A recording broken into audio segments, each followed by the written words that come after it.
Okay. Hello, everyone. Thank you for joining us today. My name is Ekene Chukwukeke, and I'm so excited to have you all here for our first panel at Cultural Enterprise, a truly star-studded powerhouse lineup. Before I introduce our incredible panelists, let me briefly tell you about Cultural Enterprise. So Gina and I are intellectual property, media, and entertainment lawyers. We're friends and former colleagues, and we're both deeply passionate about the thriving Nigerian creative industries. So we launched Cultural Enterprise in November as a space to delve into industry trends and the legal and policy shifts that impact the Nigerian entertainment industry. So our goal is to simplify complex topics for creative professionals, investors, and anyone interested in the business of culture. You can read our previous work, including previous discussions on recent policies for community cinema in Nigeria and to support emerging artists through national museums, as well as our deep dive into Nollywood's YouTube strategy on our Substack, which is culturalenterprise.substack.com. We'll put that in the chat and find us on LinkedIn as well at Cultural Enterprise. This month, we turn our focus to the dynamic music industry. As the World IP Organization celebrates World IP Day, with the theme IP and music feel the beat of IP, we recognize that Nigerian music is a global force. Its power extends beyond listening. It also enriches fashion, film, advertising, and even iconic video games. So today, we're very thrilled to present a discussion with superstar panelists who are each blazing their unique trails in the Nigerian music scene. So, how is intellectual property shaping the explosive growth and global reach of Nigerian music? Let's find out from our incredible guests. So first, we have the super talented artist Ogranya, an eclectic musician whose sound blends Afro soul, R&B, and jazz. Known for his astounding work rate, he released a new song every week in 2021. He recently launched his album with open arms, and he's also an actor, starring in a lead role in the critically acclaimed film Freedom Way. Next, we have the incredibly talented Gogowé, a US-based Nigerian artist with Afrobeats and Afrofusion influences. She describes herself as a translator of human emotions, and her hits include the legendary Fumilayo and the viral aura Igbo Badi. While also a corporate attorney, today we welcome her creative spirit and alter ego, Gogowé. Next up.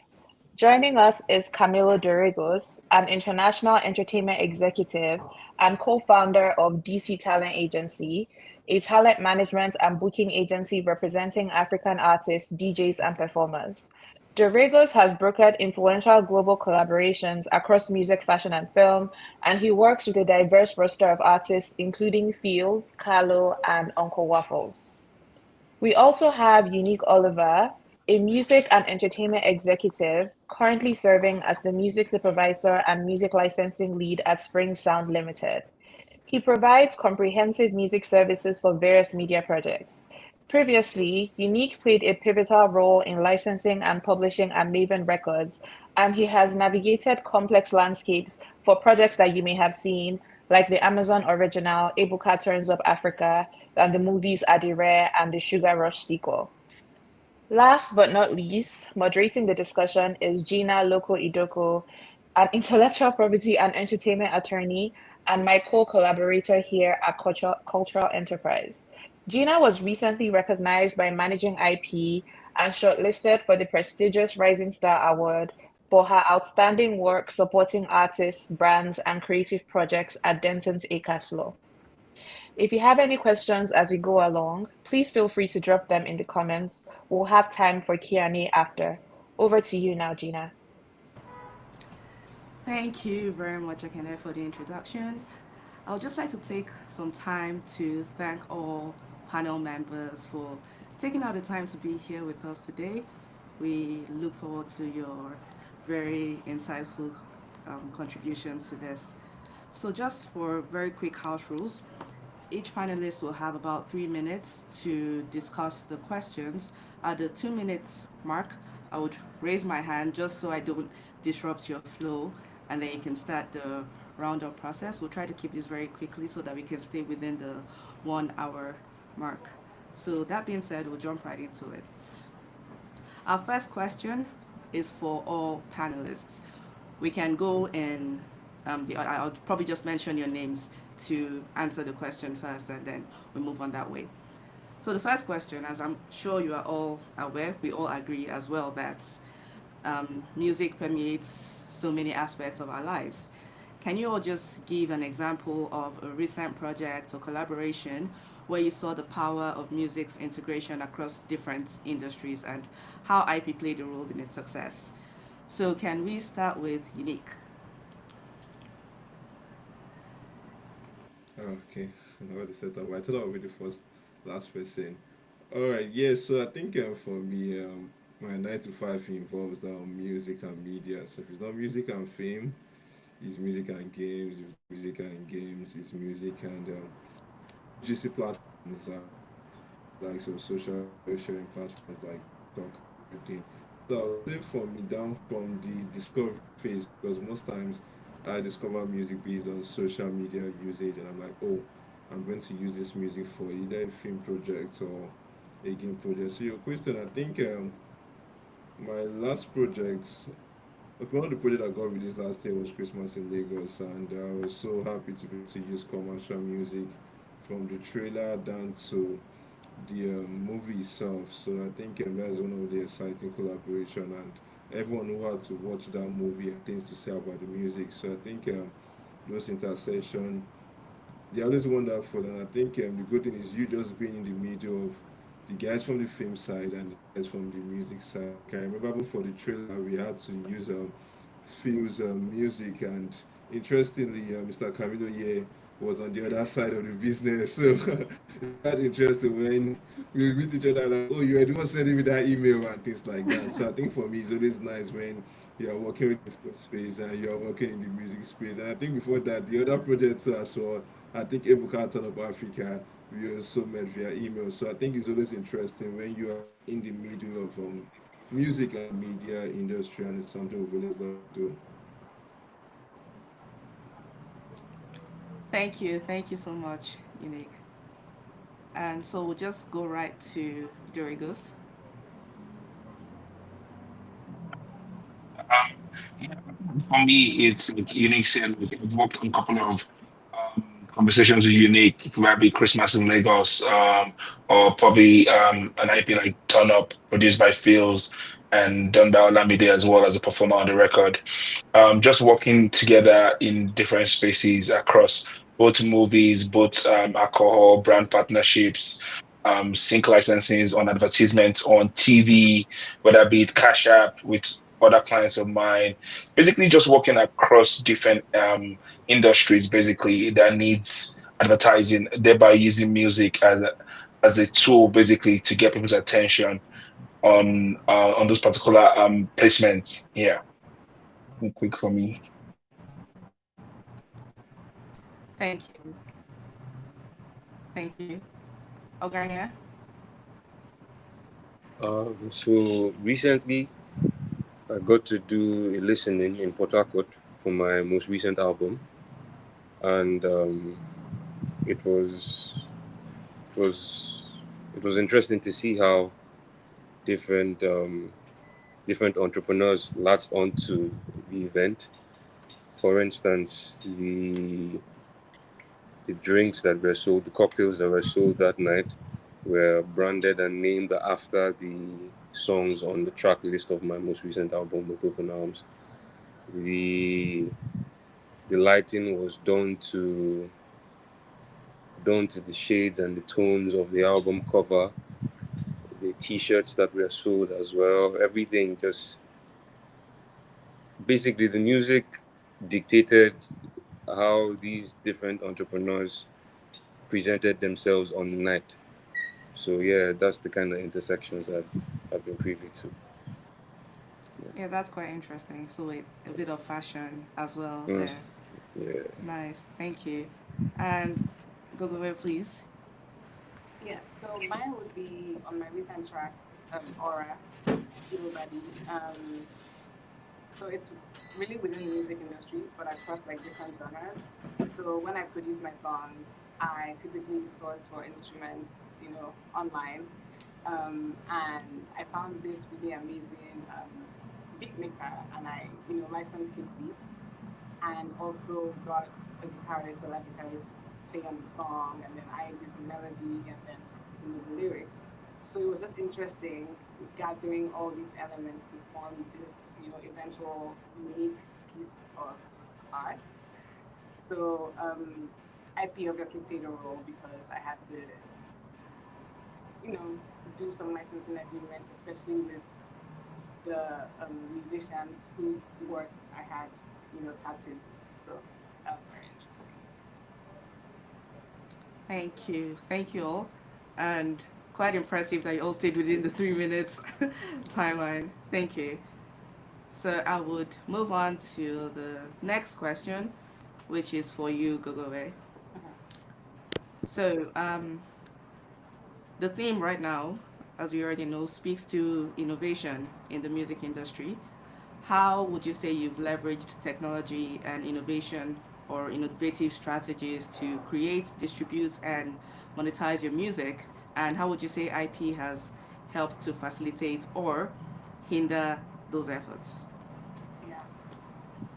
I mean, that's a very loaded question. I feel like I could probably just go on a 30-minute rant, especially from the perspective of like, you know, an independent artist, which is what I am first before a lawyer. Anyways, so I use distribution sites, Mhm. mainly DistroKid, and it has helped obviously with getting the music out there, like, streaming platforms like Spotify, iTunes, Apple Music, and all that. So there's that side of things, but then there's also the side of, it's like a dilemma or I guess conundrum between wanting to go viral and like known and just wanting to explode on the internet and also wanting to make money off of whatever it is that's going viral. And sometimes those two kind of conflict with each other because, the more protections, the less likely it is to go just like that kind of explosive viral because then people have to think about like paying you and people don't want to pay honestly. Like people don't want to pay. So there's that aspect of things. I am I see like these things more as like IP protection more as a tool, not as a barrier. So I don't think we are there yet, like in terms of a well-oiled machine that kind of like promotes art while still keeping these protections. But I still think we've made significant improvements from the past where like, was it what was the name of that market? Was it Alaba or something like you wanted to promote your music back in the day?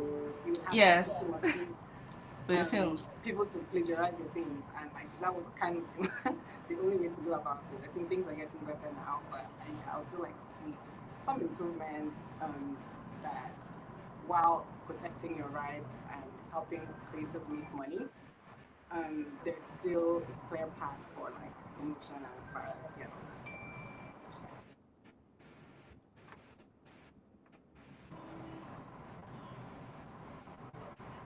Yeah, thanks, Goe. So, just to be sure that you're done with your question, not sure if you broke off or if you're still speaking. I believe I'm done. Did I break up? Oh, okay. Sorry, I apologize. I didn't quite hear your final sentence. Thank you, though. Thank you for your contribution to that question. So I'll move on to Ogranya now. Can you just let me know if you can hear me clearly? Yes, I can, but please could you repeat the question? Sorry, I didn't get that. Could you please repeat the question? Oh, the network is a little shaky. Yeah, it seems so. Oh, please let me know. I can just go on. Noise behind. I don't know. Yeah. Oh, yeah. So I'll just repeat the question. So the Okay. question for you is: many indie artists rely on collaborations and licensing. How do you Mm-hmm. approach these? Sorry. Yes, so how do you approach these partnerships and what advice would you give to other musicians to ensure that their IP is protected during these processes? That's during the collaboration and licensing process. For me, based on personal experience, it's been more in the aspect of collaboration. Um, I feel like there is a need for artists to properly document the creative process. For instance, there's an app I make music with on my phone. It's called Spire. Every single lyric, every single melody, everything is written down there. So when I encounter issues where, for instance, again, I did a song with a producer and I got full clearance from him to proceed with it. But when he saw that the song had started flying and doing numbers, he came back and changed the conversation basically and wanted to demand more. But because I had kept track of our interaction, our conversations, I was able to like face him and properly say this is what was and this what wasn't. Um, I feel like keeping track of conversations, screenshots of conversations, keeping tracks of your ideas and things that you use in creating the songs helps in protecting you in the long run when stuff like that pops up. So yeah, that's it for me. Thanks, Ogranya. That's a great point. It's definitely very important to document your creative process, especially like ownership and, just like you're clear on licensing terms. So the next Mm-hmm. question, which I mean, you're speaking, so I think you should just go ahead. A lot of like Okay. indie artists like yourself rely on collaborations and licensing. So how do you approach these partnerships, and what advice would you give to other musicians to ensure that their IP is protected during these processes? Oh, that's the question I just answered. Okay. Sorry about Yeah. that. Yeah. Ugo, do you want to speak to that, Gogoway? Yes. So I agree with everything Aranya said. Sometimes it can be awkward to bring up conversations about like paperwork and agreements just because like no one wants to also ruin the creative flow. You just want to create Mm-hmm. first and get that ready before now start thinking of agreements and like licensing and all that. But at the same time, I think it's important to just address it and get it out of the way because everyone is thinking about it. I think no one just wants to approach it first. I'm speaking from the perspective of indie artists now. Like when it comes to labels, I'm sure that there are people behind the scenes to help with that awkwardness. But when you're kind of wearing many hats, it can be hard to do that, but it's very important. And I also think even just what else? Well, this would be more like registration. I register all my songs on the with the U.S. Copyright Office. Um, I don't know whether that's something that's enforceable because I haven't actually gotten into trouble yet, but I still think that that's something that just would probably offer protection, especially from the perspective of the lawyer. Now that I'm practicing, I just in the event that you get into trouble about like who owns what, those things can be helpful having that paperwork as well. So Um, just one last question for you guys for now. As artists, you've also had your work featured in films. Like you've also collaborated and had your work featured in films. So what was your experience with those transactions? Why did you say yes to your work being, used in that project in that way? Yeah. So what really informed that? Ugo, do you want to start? Go away. yeah, they reached out to me and they said they're creating this movie. At the time, I was actually quite young. I wasn't even yeah, and I wasn't experienced. I was just thinking about, oh, let me get this song out there even. So I was even honored that anyone reached out to me at the time. Now it's a different story. But yeah, I just I was excited and I was like, you know what, just go ahead. Um, that was my reasoning then. Now, probably be more intentional about, my pay, my cut, what that means, for how long. Just in terms of the agreement, I don't think I paid attention to it then. But now I would do things differently. Cool. Ogarnia, how would you approach that today? Same. I've been in the same boat with Gogoway, to be honest. I've done soundtracks for movies where it's more or less they present it to you like like they're platforming you, so you're paid little to nothing. And yeah, those conversations, in as much as I'm grateful for the experiences, I would definitely handle them differently these days. Um, Down to all the paperwork, to be honest, because I still feel like, especially from the film industry, the appreciation for music and soundtrack is not there yet. We as a creative community, I don't think we're there yet. So yeah, I'll just be more thorough with it. Yeah. Yeah, so I love the sound of that. Be more thorough. So we've talked about creative, and we're going into the business side now. So Dorigos, talent managers play a crucial role in protecting and promoting their artists' careers. So what strategies do you use to ensure that your clients' IP rights are safeguarded, especially in the context of digital distribution and licensing? Can you hear me? Yeah. So before you Yes. start, I saw when Ogranya made a statement, Unique was smiling when Ogranya said they don't pay well, like they pay less a little. Mm. Unique was like, that's me. Negotiator. Yeah, I'm just jump into the question.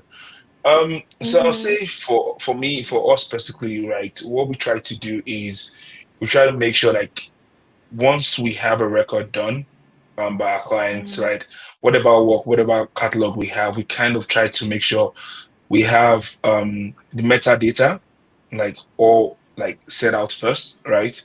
Aside that, like having split sheets, having the work registered across PROs is very important. Like I think a lot of people nowadays actually just do split sheets, but after split sheet, they don't even follow up by registering those splits on their PROs, right? Mm. And once you don't do that, what happens is if the other person, other writer on the song claims more share than what they're supposed to, and then you come back to register, what happens is it goes into conflict, and then nobody gets the revenue, right? And the revenue just sits idle for years until that's resolved, right? So aside just doing split sheet, I think one of the things we do is make sure that we register those splits properly according to what the split sheet or whatever the agreement is. It might be a split sheet agreement, or it might just be a simple contract that has been drafted out, right? Whether be it a work for hire or a production contract or a future access agreement. These are things that we kind of follow as well, right? Mm. Aside like you have BMIs, the PRS, Sound Exchange, your publishers, like it's just something that we kind of always focus on is to make sure that at the end of the day, once we're negotiating a deal for our talents, right?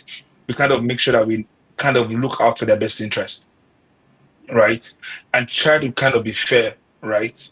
Sometimes you find out in like while dealing with multiple people on the record, right? People don't tend to give you your first splits, whether be it you're a producer or you're a writer. And we obviously know how it goes. It's about 50-50. What's your contribution into the records, all those percentages. Sometimes I even advise my clients sometimes record their sessions if possible, to know your Mm. contribution if you can't remember. So not when it's not 3 months down the line when you're trying to clear the song or you're trying to do the paperwork for the release. The artist is like, no, I said this part. No, I was the one that produced the beats. I was the one that did this, or the producer said something else, and it becomes back and forth.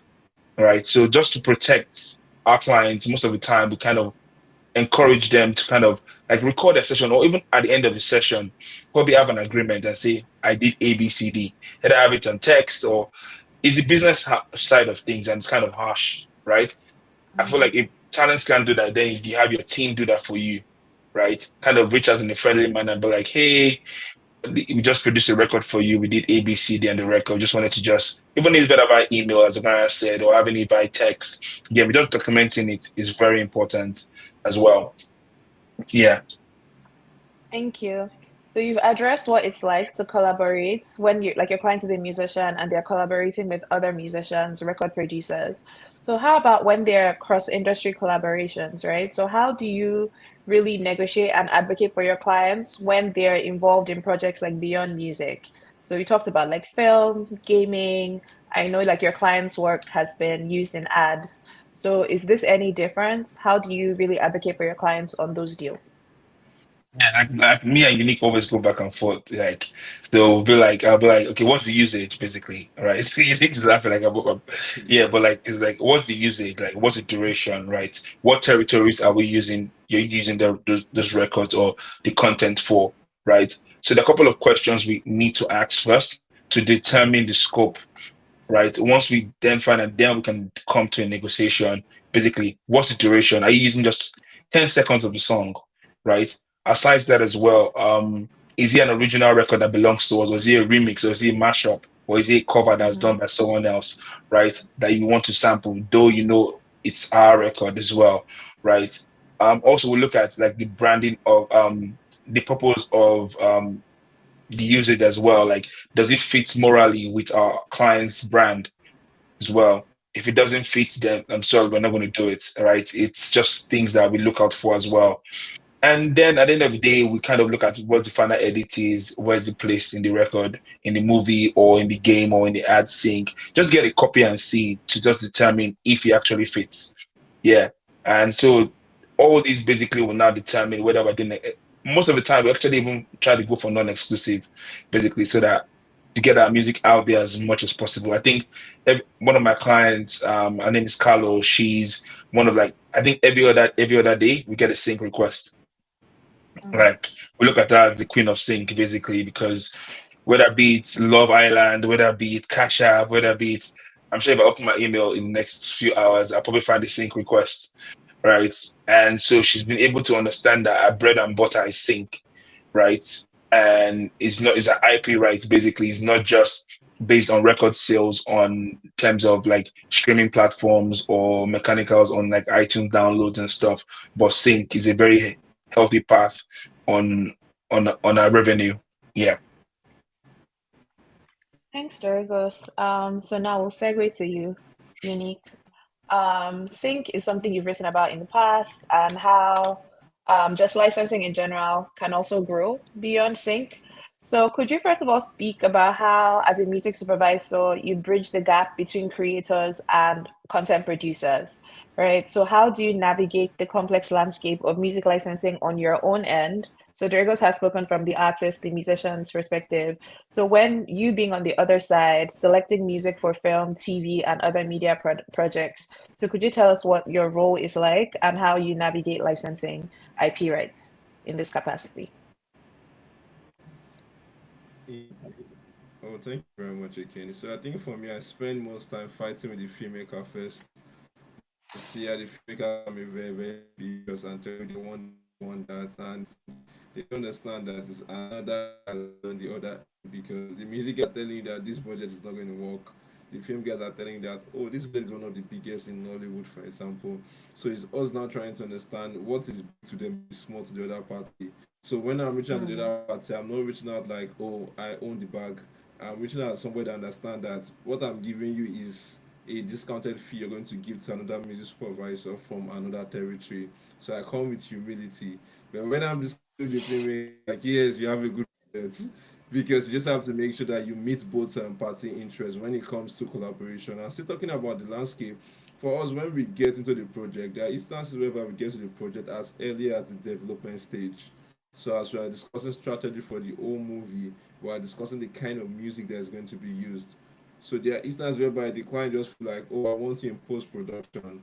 I know I have limited time. In 10 weeks, I have to cover up everything involving the music licensing, everything involving the music payouts, and everything involving the Q sheet reporting. So when it comes to that, it can be more complex. But once I'm in as early as the pre-production stage, I already have an overview of what is going on. If there's a scene whereby, let's say, there's a wedding reception and the music is going to be used, I would clearly prior to them going on sets, because I know that you cannot just say you want to place that particular music because of how pivotal it can be to that particular scene. So it's me just ensuring that yes, we're advising our clients on the music choice. At the same time, we're reminding them that you don't have much money. So if you are doing anything, or if you are being very ambitious regarding the use of music, please take a deep chill or something like that. So that's what it can be. But at the same time, it's more of a continuous development of relationship with a lot of the right holders, because for us it's not just a one-stop thing. I know that if I'm going to license this particular song with the logo, for example, I know that there's a say I'm going to meet him again in the future. So I know what thing I do, what our relationship will be like for the next sync transaction. So I would say more or less it is creative in the sense that we are trying to explore as many good things that can be possible from the visual to the sound. The business, it's like you don't just come in, just say you're going to use any music. It's the same way you cannot joke with real property. You cannot just come in and say you want to move into an apartment like that without contractual documents. It's the same thing as intellectual property to us. So you cannot just use the music without having the proper documents in place. So for us, we make sure that we follow every process because we don't just come and just send a contract. There's what we call an approach request. We're itemizing each of the details. So you cannot just come in and say you do not know that we wanted to use this music for this scene. Why? Because it's already expressly stated in the document that this is what we want to use for. This is what the duration is going to be for. There are instances whereby we cannot even guarantee the duration. One of the things I always do is to make sure that I provide at least a valid information that you can always rely on and say, oh, yes, he mentioned it to me that we'll be using it in multiple things or the using tools and stuff like that. So I think we are very, very intentional about it. Yes, it's complex, it's crazy. Sometimes you end up having prolonged headache because you're trying to sort out many right holders per song. There are songs that have like six holders represent six different publishers. They have to reach out to every one of them to get approval. In those instances, it can be quite complicated for creators. Question: what is the complication? Are you increasing the number of writers so that you can get to a point where having a you can just get the phone and close the deal in less than 20 hours. So that's how we're making this complex licensing landscape become as simple for the right holders and simple for the media guys that want to be the licensee for the songs. Thank you, Unique. So I'm hearing they need to be intentional, they need to be thorough with documentation, and at the same time manage relationships. So that's all like excellent. And this year's theme, it's highlighting not just the importance of IP rights, like the World IP Day theme, but just also the fact that IP does enable creative synergies. So, since you work on different projects, can you share an example of one where the strategic use of music significantly enhanced the final project? Yeah, look, like I mentioned earlier on, I think Christmas in Lagos was one particular one that you cannot drop a comment without talking about the music. We did not make not just do a okay a music track. We had different strategies we had to. I know there was a particular one where we used what we call the on-camera performance, on-screen performance, where we had two artists live on stage. So it's all saying that Yeah. we don't just want it to be in the background. You can eat, you can please. We are instances whereby we know that we had talked about a story in Lagos. We need to ask of no transitions. So one reason why we look for a song that they have a chorus, a sound to Lagos, something to do with Lagos. So it's also that yes, we want to tell a story, we want to see the visuals, then what happens to the sound, listen to make sure that music, we always make sure that the music is extra character that the audience do not see when they can hear. So for them of saying just us being more and more intentional at the same time because for this music, we have to also check a lot in the back. Some things are good. Sometimes you may just track and you just assume that okay, I'll just call the artist, I've locked it. Where there's some tracks that when you check the back end and you see some interesting stuff, you just have to jump up and look for the alternative. So I think for us it's something that day to day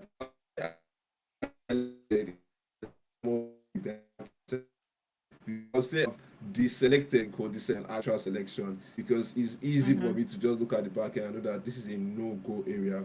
Why? Because of a lot of complication that have not been fixed based on the creatives working together. So sometimes the synergy is off between them. So they use you as the mediator, and you know you don't have that time to Mm-hmm. play that role of mediator, particularly when it comes to Mm-hmm. things like the split percentages. You don't want to be the one because they feel like, oh, you need this song urgently, and they want to use that to start sharing ego. So a lot of time we use that experience to figure out that this song is a problem. It's not a song. Let's for an alternative. So I think for us, to synergy across both industries look so sweet, and it's something we want to see more.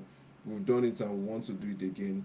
One of the things I just want to see is the audience leaving the cinema looking at the credit like, oh, I really enjoyed the movie. Just I enjoyed the story. See the audience in itself. The end to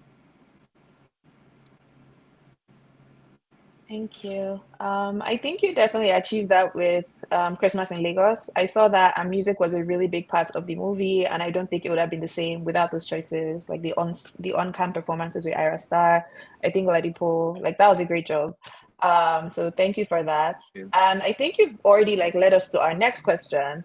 So you talked about how sometimes you want to work with a song, but then when you look at the back end, it's too messy, and you just can't prioritize that right now. So is this different? Is this something that is unique to emerging artists or established artists? So when you're working with like established and emerging artists, are there any differences in navigating IP rights between the two and or the two sets of artists? And how does this impact your choices of music? Yeah, so I'll say for established artists, it's quite easy because they're represented by management, label, good or good publishers. So most of the time I'm speaking with one professional on the other don't call. So if at all I can see some issues, I can easily tell him that, oh, why is this? And he can explain to me this is why the situation is on ground. But when it comes to emergencies, I think sometimes I like when they are humble. I don't like when changing it for me because there are instances whereby I think there was a particular situation where we wanted to deduct some coding tags.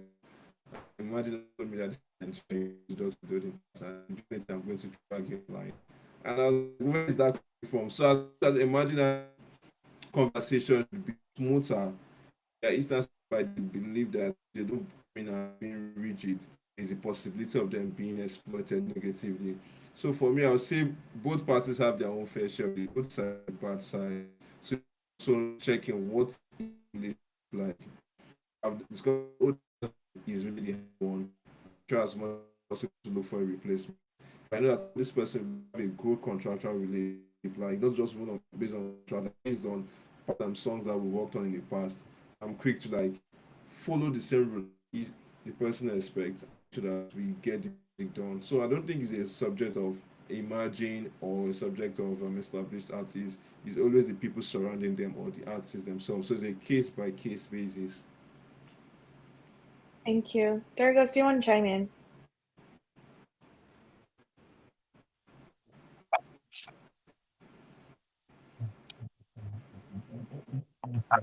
We more look at it like for emerging talents, basically, one of the things we look at in IP is kind of education, basically educating them about their rights, basically, educating them the reason why they need to have a split sheet, educating them why things need to be done a certain way, right, in advance, and kind of making them understand it, right? Because they just feel like, oh yeah, making music with my friends, I'm making music for fun, for the love of it, but forgetting about the business side, right? And when the business side now comes in, it now becomes very difficult when people like Unique approach you and or sync supervisors approach you, and then you're not able to close the deal quick because it looks so complex, right? And we're trying to figure out the business then, right? So educating them is one.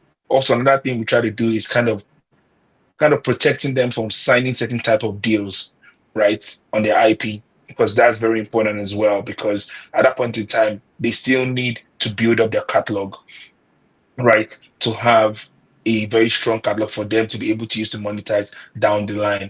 So just avoiding predatory deals is very important for like emerging acts. For the established side, it's quite different because I think for established acts, they've already scaled through that emerging phase, and now what they're trying to build now is add value to their catalog, right? And so, and in that sense, like it's more like you kind of find opportunities to develop your catalog more, right? For syncs, looking for releases, looking for people to sample your catalog, your music as well. I think last year alone, I think about two people sampled Ayuba, Ijo Fuji, right? Which was Ayuba and which was Ashake and Fields, Majo and I've forgotten what Ashake's one was, right? And that's a good thing for Ayuba because that reinforces his catalog back as well and puts more value on his catalog as well, and now it's generating money. So if at the point in time, if you decided to sell this catalog or trying to relicense it or do a partnership deal with anyone, this catalog has more value then, right? So even just so a lot of acts are established, kind of try to like grow their catalog and kind of reinforce the IP and put value on it. Yeah. So I think those are the two differences between both the established and the emerging on our own side. Thank you, Doregos. Yeah. So this has been a really good conversation so far, and we're about to close out. So looking ahead, Gogoway, what are your hopes or predictions for the future of the music industry, right? So we've talked about IP rights, and there's also a lot of buzz. Like there's always innovation. We have AI in the mix. Are there any changes you anticipate, whether good or bad changes that you see coming or things that you would actually like to happen? Yeah, great question. So, I mean, right now, especially from the perspective of a, I guess, emerging artist, it can be hard to get things done or even just, we can know our rights all we want. We can know what copyright means, IP, everything. But at the end of the day, if we get into trouble, like how easy is it to actually enforce? Some of these things is hard because it's long. It takes time. It's like expensive. So in the future, I'd like to see something where maybe AI. I mean, AI is going to play a role as it is going to in every field, but something that makes it easier for artists to handle the things on their own without needing, these, you know, seasoned experts. Because even that in and of itself is not accessible to a smaller artist. It's mainly if you're established. So just something that can help you, that can make this more of a well-oiled machine. You can license your songs quickly. If someone uses your song, they're able to spot it immediately and you're able to get paid. Because getting paid too, sometimes you see all these things are accruing on the back end and you're like, okay, before that even translates into money in your direct deposits, it's another beast of its own. So just some kind of tool that can facilitate this thing and make it more like, speedy, I think is what I'd like to see. Thank you. That's a great point. Ogranya, should I repeat the question? Oh, okay. He just dropped off. Um, okay. So how about you guys? Unique and Dorigos. Are there any changes coming? Like what changes do you want to see? What changes I do you think want to see? Hmm. I think more tracking basically and like more infringement detection tools basically, right? I'm sure obviously AI is coming up right now and a lot of conversations are out there, right? Probably be able to track more, right? Track those infringing on your content basically easily, right? Also trying to find a way whereby payments can now be artists to fund like monetization directly, right? As well. That's one thing. I think also maybe if there are any outdated copyright laws, right?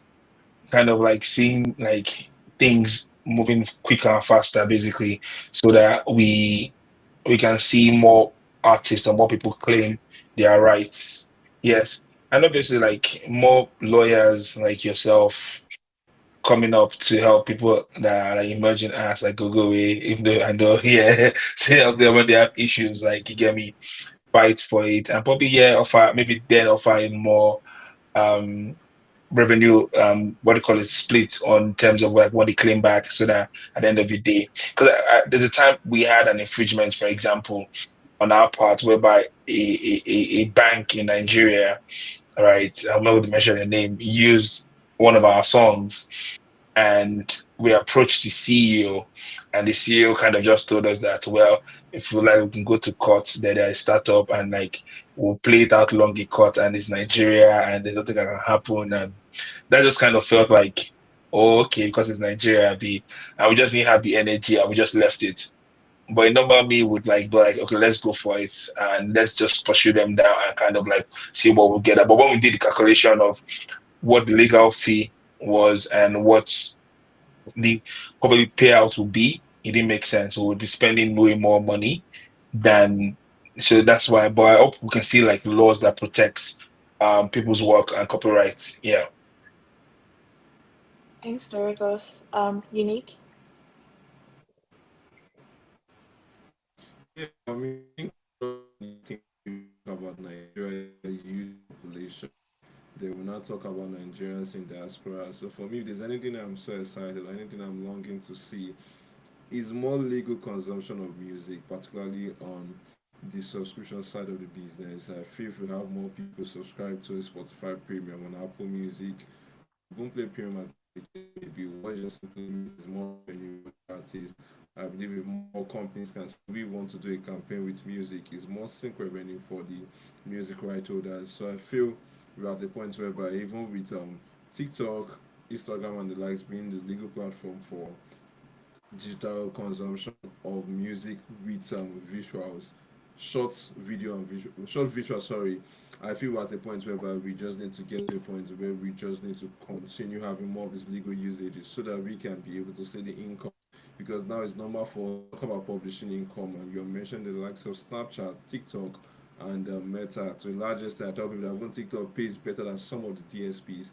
So things like this Mm. become better, and it makes it easy for more creative to be very, very interested in coming into the music industry. So it's no longer a thing for the village to laugh at you because you say you want to do music full time. Hmm.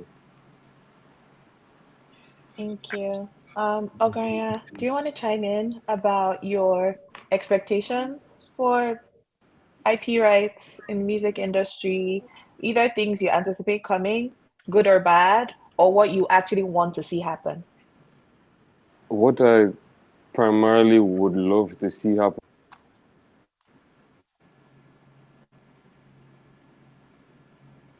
people using,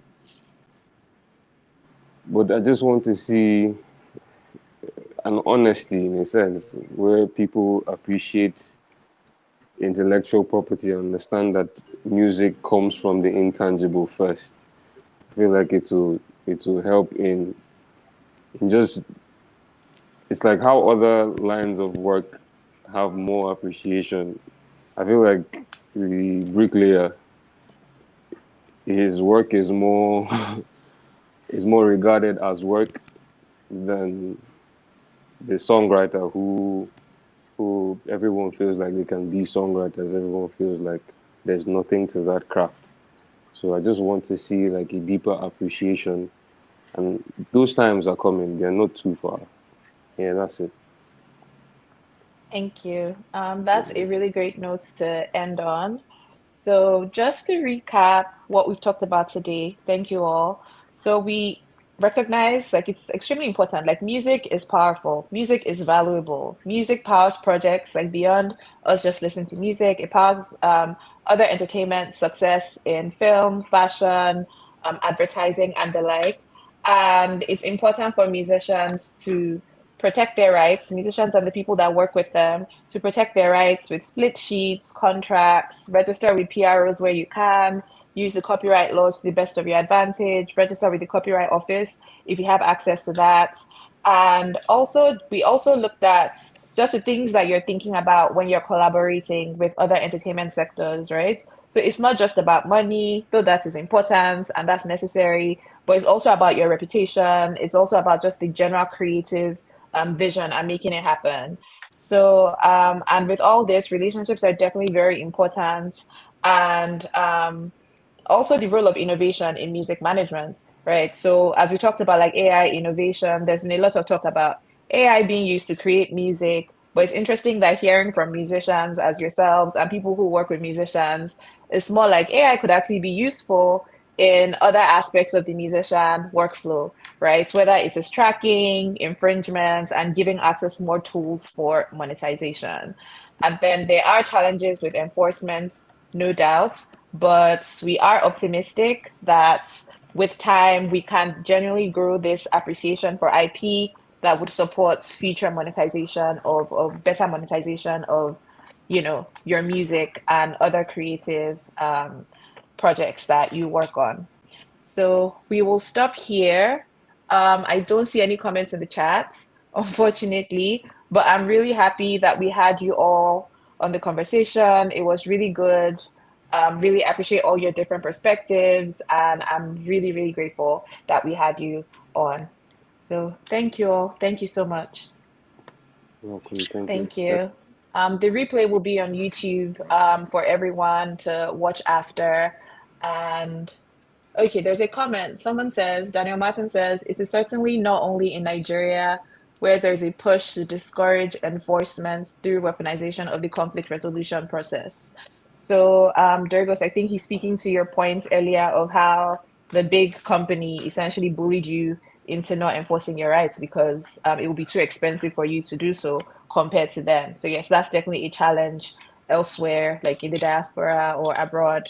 And that's something that lawyers as well, everyone can all look into ways to make enforcement of IP rights more accessible to all. So thank you all. Thank you so much again for joining us. Thank you. All right, thank you. Pleasure. Bye. Bye.